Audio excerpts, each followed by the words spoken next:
Sir ఇవాళ మీరు కొంచెం లిబరల్గా లేనట్టు కనబడుతుంది.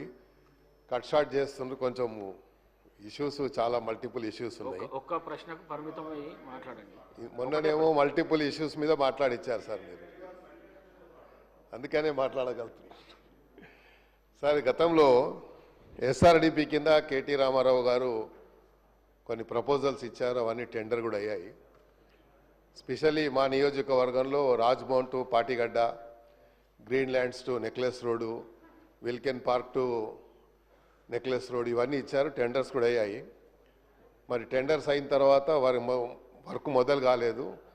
ఎందుకు కాలేదు అనేది ఒకటి అధ్యక్ష. ఇంకోటి, మా నియోజకవర్గంలో ముఖ్యమంత్రి గారి దగ్గరికి స్పెషల్ డెవలప్మెంట్ ఫండ్ కింద మనం ప్రపోజల్ పంపించాము.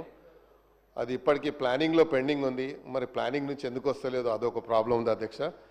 తర్వాత ఓవర్సీస్ స్కాలర్షిప్, చాలామంది విద్యార్థులు ఆవేదన వ్యక్తం చేస్తున్నారు. పొద్దున్నే ఇంటి దగ్గరకు వచ్చి వాళ్ళ తల్లిదండ్రులు ఏడుస్తూ ఉన్నారు.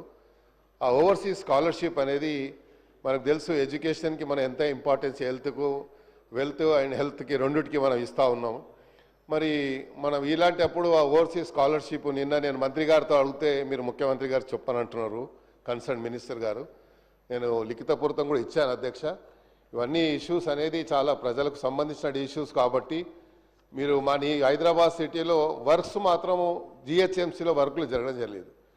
కాబట్టి మేము మళ్ళీ ఇప్పుడు రేపు ఎలక్షన్స్కి వెళ్ళాలి. మొన్న రేజ్ చేసినటువంటి ఈద్గా గ్రౌండ్స్ ఇప్పటి వరకు దాన్ని క్లియర్ చేయలేదు. రేపు నమాజ్ చదువుకునేటువంటి ఇంకా 2 రోజులలో మరి ఈద్ వస్తుంది కాబట్టి నేను నిన్న జెడ్సీ గారితో నిన్న కూడా మాట్లాడాను. ఆ 2 గ్రౌండ్స్ కూడా ఇమీడియట్గా రెగ్యులర్గా ఏదైతే ప్రాక్టీస్ ఉందో అలాగా వాళ్ళు డెవలప్ చేసి ఈద్గా కావాల్సినటువంటి ఫెసిలిటీస్ ప్రొవైడ్ చేస్తారో అది చేయాలని మంత్రి గారితో నేను మీ ద్వారా కోరుతా ఉన్నాను.